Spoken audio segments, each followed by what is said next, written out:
Assalamualaikum warahmatullahi wabarakatuh. Selamat datang lagi di mata perkuliahan Matematika Diskrit. Kita akan melanjutkan pembahasan mengenai pohon.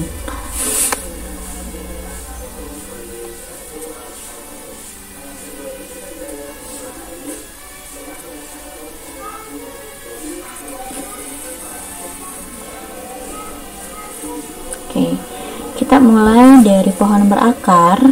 Pohon berakar itu yaitu ketika saat kita mengambil satu buah simpul dari sebuah pohon yang kita perlakukan simpul tersebut sebagai akar, dan sisi-sisinya diberi arah yang menjadi graf berarah seperti gambar berikut yang di sebelah kiri.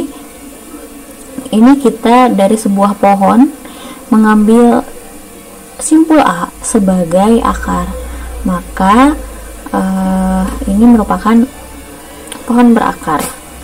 Apabila yang sebelah kanan ini juga sama, namun panah yang ditunjukkan dari A ke B, kemudian A ke C, A ke D, dan lain sebagainya itu kita buang untuk arahnya.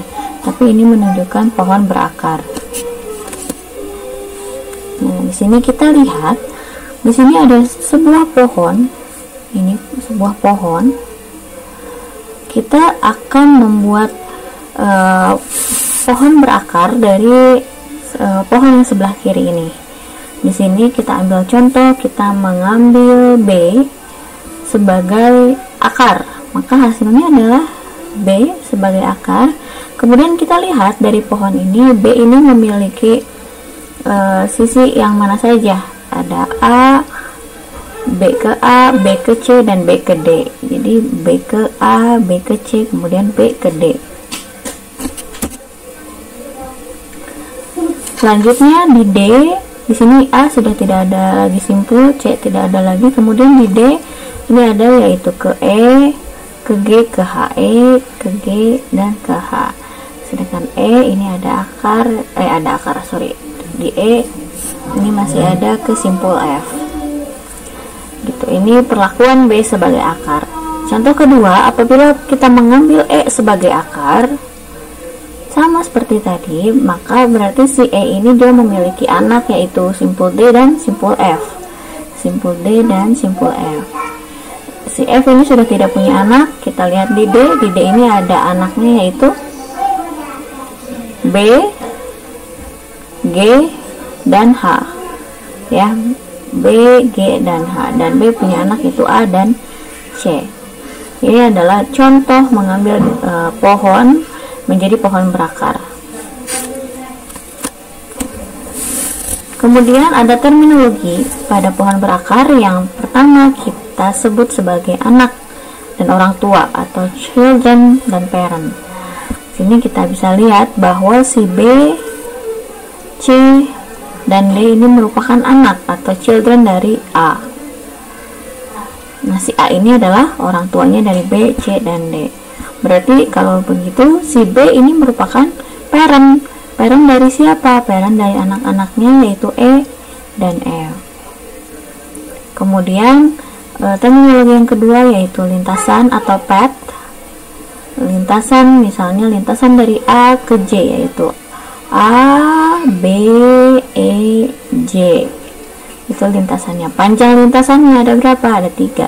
1, 2, 3. Kalau panjang lintasan ke M ada berapa? Apa saja lintasannya yaitu A, D, G, K, M. Berapa panjang lintasannya? 1, 2, 3, 4. Berarti panjang lintasan A ke M itu adalah 4. Kemudian ada terminologi yang berikutnya yaitu sibling atau saudara kandung. Nah, saudara kandung ini dilihat dari orang tuanya. Orang tuanya yaitu pertama misalnya si B, maka si F dan si E ini adalah saudara kandung. Tapi kalau kita misalnya lihat yang ini, si G ke F ini bukan saudara kandung karena berbeda orang tuanya. Perhatikan juga ada yang namanya upa pohon atau subtree yaitu adalah bagian dari pohon. Terminologi yang berikutnya adalah derajat, yaitu jumlah upah pohon atau jumlah anak pada simpul tersebut. Misalnya ini si A, derajatnya adalah 3, 1, 2, 3, jumlah anaknya ada berapa. Kemudian si B, jumlah anaknya adalah 2, yaitu EF. C, ada anaknya nggak ada, maka derajatnya adalah 0. D, derajatnya adalah 1, begitu seterusnya. Kemudian ada derajat maksimum. Derajat maksimum itu adalah derajat dari semua simpul yang menunjukkan derajat pohon. Jadi kalau misalnya ini paling banyak derajat pohonnya adalah 3 ya. Tidak ada yang memiliki derajat 4. Derajat simpulnya paling banyak 3, maka pohon ini memiliki derajat 3. Jadi dilihat yang derajatnya maksimum. Kemudian ada istilah daun.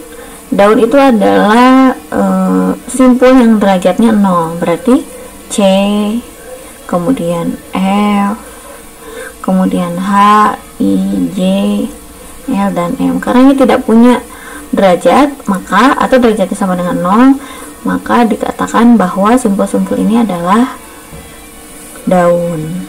Kemudian ada yang istilahnya internal nodes atau simpul dalam, yaitu simpul yang mempunyai anak, yaitu B, kemudian E, kemudian D, G, dan K. Ini merupakan simpul dalam karena mereka memiliki anak. Berikutnya ada level dan juga tinggi suatu pohon berakar. Jadi level itu adalah tingkatan. Level itu adalah tingkatan. Sebentar. Dilihat dari akar. Akar itu memiliki levelnya 0. Kemudian satu tingkat di bawah akar itu adalah level 1. Berikutnya adalah level 2, yaitu E, F, G. Kemudian berikutnya adalah level 3, yaitu H, I, J, dan K. Yang terakhir adalah level 4, yaitu L dan M. Jadi akar dihitungnya termasuk level ke 0. Nah, tinggi yaitu dilihat dari level maksimum. Di sini level maksimumnya ada 4. Maka tingginya atau kedalaman pohon ini adalah 4. Kalau misalnya di M, di sini ada lagi ada N gitu ya, maka si N ini merupakan level 5 dan tinggi atau kedalaman pohonnya merupakan 5 gitu. Jadi tingginya dilihat dari ada level maksimum dari satu pohon. Kita lanjutkan. Kemudian ada pohon berakar terurut. Pohon berakar terurut itu adalah yang anak-anaknya, urutan anak-anaknya penting. Jadi kalau tadi kalau misalnya sebelumnya ada sebuah pohon yaitu ini 1, 2, 3, 4 gitu ya, 5, 6, 7, 8, 9, 0, 10 tidak dihiraukan. Kalau sekarang urutannya dihiraukan. Jadi urutannya 1, 2, 3, 4 misalnya. Maka ini urutannya 1, 3, 4, 2 gitu. Jadi diperhatikan urutan-urutan anaknya. Itu untuk pohon berakar terurut. Kemudian ada yang istilahnya pohon emari. Pohon emari itu adalah pohon berakar yang setiap simpul cabangnya mempunyai paling banyak M buah. Perhatikan, kalau misalnya M-nya sama dengan 2, maka pohon itu disebut pohon biner atau binary tree. Pohon emari dikatakan teratur atau dikatakan penuh kalau setiap simpul cabangnya mempunyai tepat M anak. Jadi kalau misalnya ada pohon berakar, semua M-nya adalah sama, tepat M, maka itu dikatakan pohon emari yang teratur. Nah, pohon berakar ini biasanya pengaplikasiannya bisa dipakai di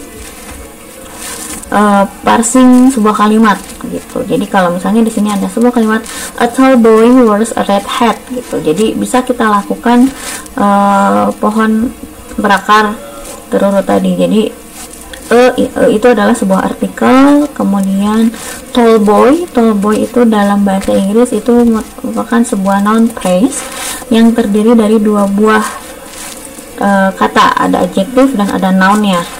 Tall boy. Kemudian wears itu sebagai verbnya atau predikatnya, kan di sini wears. Lagi artikel red hat. Nah, red hat ini adalah objeknya, yang merupakan sebuah kata benda ya, noun, yaitu red dan hat. Itu terminologi untuk pohon berakar. Untuk pohon emeriteratur, yaitu jumlah daun pada pohon emeriteratur dengan tinggi H adalah M pangkat H. Jumlah seluruh simpul pada pohon emeriteratur dengan tingginya H, rumusnya merupakan seperti ini. Seluruh simpulnya merupakan M pangkat 0 tambah M pangkat 1 sampai M pangkat H, yaitu M pangkat H tambah 1, dan 1 dibagi dengan 1. Berikutnya adalah pohon biner. Pohon biner tadi merupakan pohon emari yang M-nya adalah 2. Jadi setiap simpulnya memiliki cabang paling banyak 2. Ini contohnya dua pohon biner ya, A, B, C, D.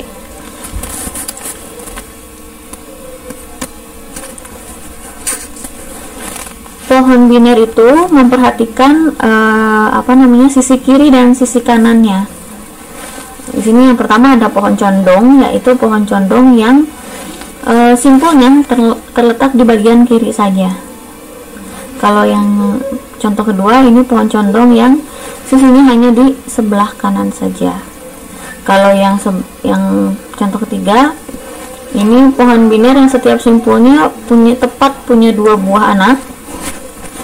Ini dikatakan pohon biner penuh karena masing-masing parentnya punya 2 anak. Ini punya 2, ini punya 2, ini punya 2, kecuali yang level paling bawah.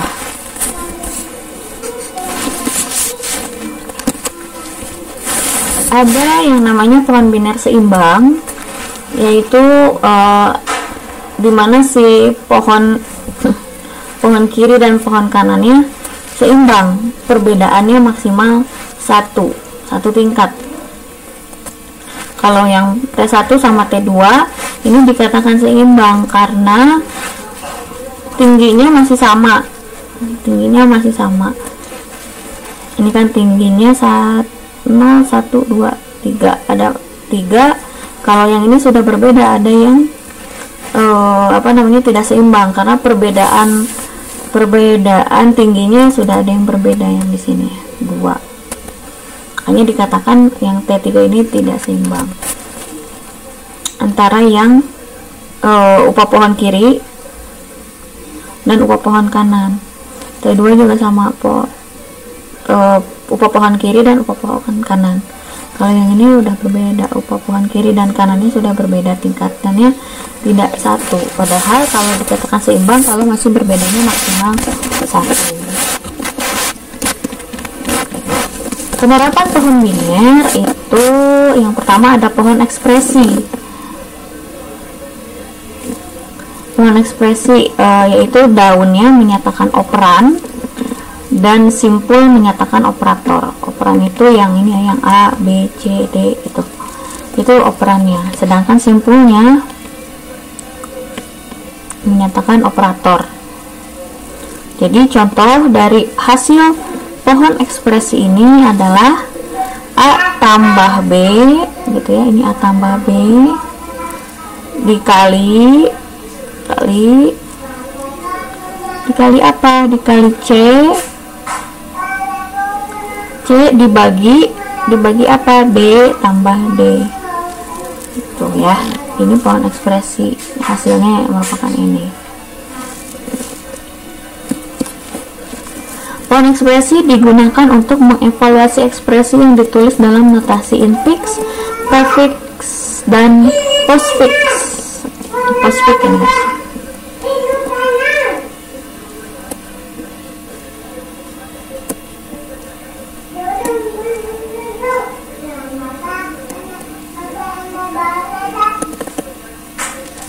Postfix. Pada infix, operator berada di dua buah operan. Ya, jadi A tambah B gitu. Karena operatornya di antara dua buah operan. Kalau prefix, operator mendahului dua buah operan, maka berarti yang bintang dulu, yang kali dulu kali, kemudian tambah, baru operannya A, B, kemudian bagi C, tambah D, E gitu. Itu untuk prefix. Karena penulisannya mendahulukan operator dulu baru operannya. Kalau postfix, operannya dulu baru operatornya. Jadi kalau di sini AB tambah C, DE baru tambah, kemudian bagi kali. Itu untuk yang postfix. Perbedaan antara infix, prefix, dan postfix. Kemudian ada pohon keputusan. Pohon keputusan itu memodelkan persoalan yang terdiri dari serangkaian keputusan yang mengarah ke solusi. Di sini contoh pohon keputusan untuk mengurutkan 3 buah elemen. Jadi misalnya ada elemen A, B, C gitu, atau variabel A, B, C diurutkan, diinputkan bilangan, kemudian cara pengurutan bilangan dari yang terkecil sampai yang terbesar, maka dilakukan seperti ini. Dibuat pohon, misalnya A banding B, kemudian hasilnya A banding C, di sini B banding C. Kalau misalnya yang berikutnya adalah B banding C, kalau A banding C berarti nanti di sini C lebih besar dari A, lebih besar dari B, begitu seterusnya untuk pohon keputusan. Kemudian ada kode awalan. Kode awalan adalah himpunan kode, misalnya kode biner, sedemikian sehingga tidak ada anggota kumpulan yang merupakan awalan dari anggota lain. Kode awalan mempunyai pohon biner yang bersesuaian, jadi sisi kirinya 0, sisi kanannya 1. Jadi pada pohon biner itu untuk kode awalan, untuk semua upah pohon yang sebelah kiri itu ditulis 0, di sini 0, ini sebelah kiri 0, yang kanan ditulis 1, dilabeli 1. Maka pohon biner dari himpunan kode ini adalah ini kan 0, kemudian 0, 1. Kalau yang ini 01, 10, dan 11, maka isinya himpunan kode ini adalah ini. Berdasarkan dari pelabelan tadi ya, sebelah kirinya 0, sebelah kanan label 1. Berikutnya ada kode Huffman. Kode Huffman itu digunakan untuk mengkompresi data. Jadi ketika melakukan pengiriman pesan dalam komputer, itu kan komputer mengetahuinya berdasarkan kode biner. Nah, kode biner itu berdasarkan kode ASCII. Jadi setiap karakter dikodekan ke dalam bentuk 8 bit biner. Misalnya simbol A itu ASCII-nya adalah 100001. Ini ada berapa bit? 1, 2, 3, 4, 5, 6, 7. 7 berarti sini ada 0 di depannya. 0, 1, 0, 0, 0, 0, 1, B sekian, C sekian, D sekian. Nah, ini misalnya kita mau melakukan kompresi data untuk string A, B, A, C, C, D, A, maka kita tulis satu-satu. A, kode ASCII-nya apa? Yaitu 0101, 01, B 011110, A lagi 01111 gitu ya. Ini kenapa saya tambahkan 0, karena ini baru 7 bit, sedangkan ASCII ini 8 bit biner, makanya ada 0 di depannya gitu. Nah, total memorinya yaitu berarti di sini ada berapa karakter? 1, 2, 3, 4, 5, 6, 7 karakter dikali 8 bit biner, hasilnya adalah 56 bit atau sebesar 7 byte. Ini tanpa menggunakan kode Huffman. Nah, apabila kita melakukan kompresi data dengan kode Huffman, maka kita bisa meminimalisirkan kos memorinya hanya 13 bit. Caranya adalah seperti ini, kita lihat. Di sini ada simbol, tadi kan ada simbol A, B, C, dan D ya. Simbol A, kekerapan itu dilihat ada berapa jumlah A pada stringnya, yaitu ada 1, 2, 3, maka ada 3. B ada 1, C ada 2, D ada 1. Maka kemudian peluangnya kita lihat dari kekerapan ini dibagi total string. Ini total stringnya ada 7 kan tadi. Total stringnya ada 7. Maka peluangnya adalah kekerapan dibagi total string. Berarti untuk simbol A peluangnya adalah 3/7, B 1/7, C 2/7, dan D 1/7. Nah, kemudian didapatkanlah kode Huffman ini. Bagaimana cara mendapatkannya untuk kode Huffman ini? Pertama, hitung kekerapan kemunculan tiap simbol dalam teks. Tadi ya kita sudah menghitung kekerapannya, yaitu A3, B1, C2, D1. Kemudian pilih dua simbol dengan peluang paling kecil. Kita cari simbol yang peluang paling kecil, yaitu yang B dan D, dimana peluangnya masing-masing adalah 1/7. Kombinasikan kedua simbol tersebut. Jadi kalau tadi ada simbol B dan simbol D, maka kombinasi parentnya adalah BD, diambil dari B dan D, dengan nilai peluangnya adalah penjumlahan antara masing-masing anaknya. B tadi 1/7, D 1/7, maka si parentnya adalah penjumlahannya, yaitu 2/7. Selanjutnya langkah kedua, pilih dua simbol berikutnya termasuk simbol baru yang mempunyai peluang terkecil. Tadi yang pertama ya, simbolnya ada yang BD, yaitu parent dari B dan D. Kemudian cari simbol berikutnya, yaitu peluang yang terkecil berikutnya, yaitu yang C. Yang C peluangnya adalah 2/7, BD 2/7. Kita kombinasikan lagi, yaitu kombinasi dari anak-anaknya, yaitu C, BD. Dengan nilai peluang dijumlahkan, 2/7 ditambah 2/7 adalah 4/7. Berikutnya sama, yaitu peluang terkecil berikutnya, yaitu tinggal A ya, hanya tinggal yang 3, peluang 3/7. 3/7 A, kemudian yang tadi kombinasi anak 4/7 dan menghasilkan simpul ABCD, yaitu penjumlahannya 7/7. Kita berikan label untuk yang sebelah kiri adalah 0, 0, yang sebelah kanan 1, 1, 1, 1. Kemudian setelah itu kita sekarang tinggal melihat kode Huffman-nya untuk A berarti 0,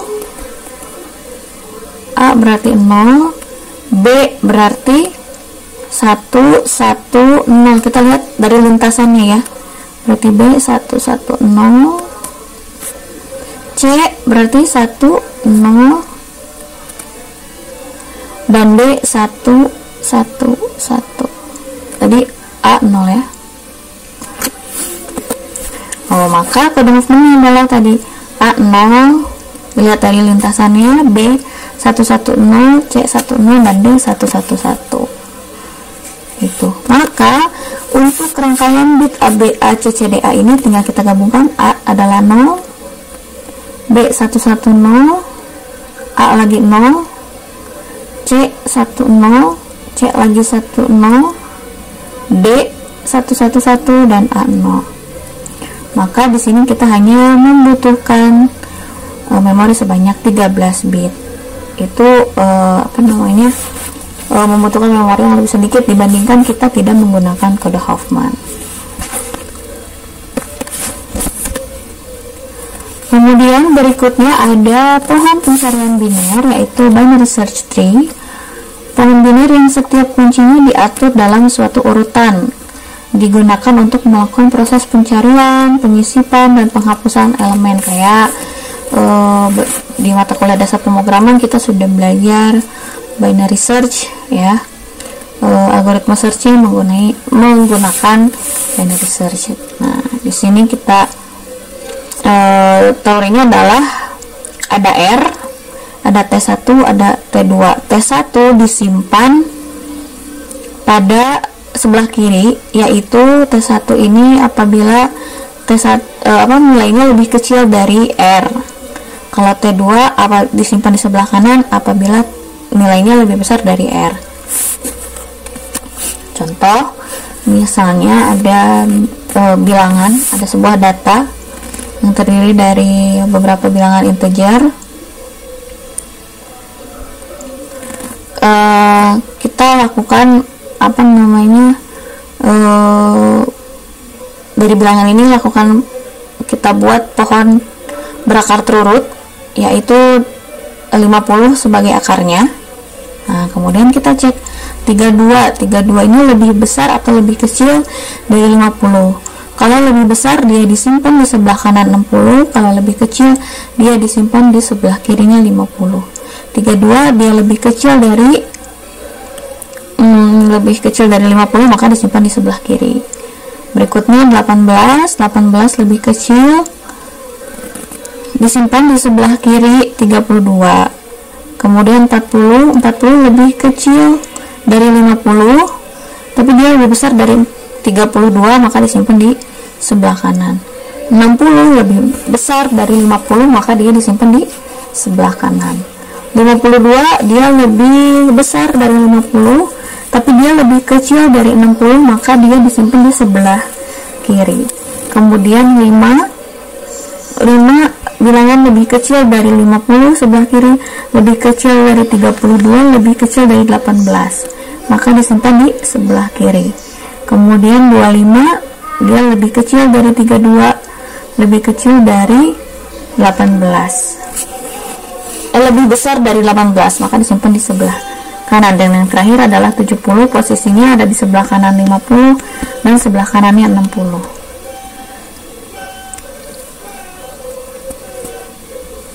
Jadi kalau misalnya kita mau mencari bilangan seperti tadi ya, misalnya mencari X nya adalah 40, maka yang dilakukan pertama adalah kita bandingkan dulu dengan akarnya.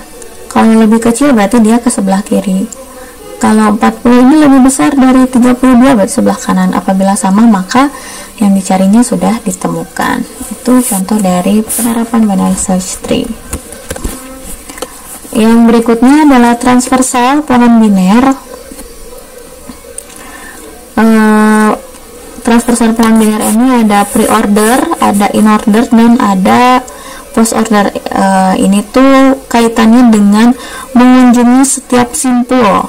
Kalau pre-order, misalnya di sini ada R, kemudian T1, T2, maka langkah pertama yang dilakukan adalah berarti kan dia pertama mengunjungi R dulu, kemudian dia mengunjungi T1, kemudian dia mengunjungi T2.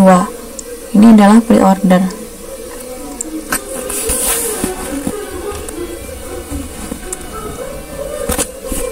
Kalau in order berarti dari dia mengunjungi langkah satunya, berarti dia mengunjungi dari T1 dulu, T1, kemudian dia mengunjungi R, baru dia mengunjungi T2 secara in order. Maksudnya secara in order itu kalau dia punya anaknya lagi, berarti dilakukannya juga seperti in order gitu. Yang terakhir ada post order. Kalau post order itu dilakukannya T1 nya dulu, dari T1 secara post order, kemudian ke T2 secara post order, dan langkah terakhir baru ke R nya. Itu perbedaan pre-order, in order, dan post order. Nah, misalnya kita mau menentukan lintasan, ada sebuah pohon berakar terurut ini ya, kita mau melakukan lintasan secara pre-order, in-order, dan post-order. Yang pertama tadi pre-order. Kalau pre-order itu dari atas dulu, dari akar, yaitu berarti A, kemudian ke T1, kemudian dilakukan secara pre-order lagi, berarti dari B ke D dulu, kemudian baru ke E, baru ke E, baru ke H, nanti baru ke T2, baru ke T2 yaitu C, dilakukan secara pre-order lagi, yaitu dari C ke F, ke G, ke I, dan ke J. Maka lintasannya adalah A, B, D, E, H, C, F, G, I, J. Itu untuk pre-order. Kemudian untuk in-order, kalau in-order tadi berangkatnya dari T1 secara in-order. Maka yang dilakukan pertama adalah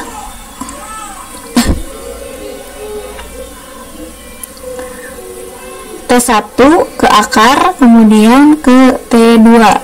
Berarti dari sini dulu, dari D, kemudian ke B, kemudian ke H, ke E, baru ke akar. Dilakukan secara in order. Dari A ini kemudian ke F dulu, terus kemudian ke akarnya ke C, dari C ke I, dari I ke G, kemudian ke J. Ini untuk yang in order. Jadi urutan lintasannya adalah D, B, H, E, A, F, C, I, G, J. Itu untuk in order, karena tadi urutannya T1 secara in order gitu ya.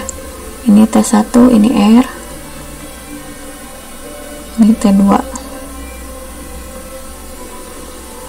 Kalau in order dari T1 secara in order, akar, baru T2. Sekarang kalau yang terakhir adalah post order. Kalau post order itu urutannya adalah T1, T2, baru ke akar. Maka dari D itu ke H dulu, ke E, kemudian ke B, dari B ke F dulu, dari F ke I, ke C,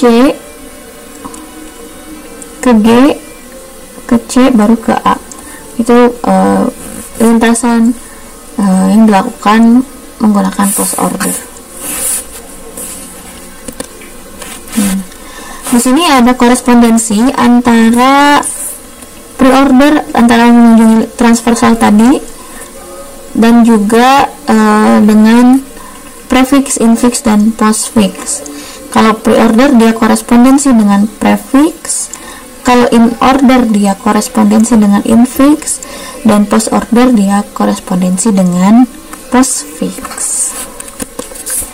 Oke, cukup sekian penjelasan materi pohon, yaitu materi terakhir dari mata kuliah Matematika Diskrit. Terima kasih atas perhatiannya. Assalamualaikum warahmatullahi wabarakatuh.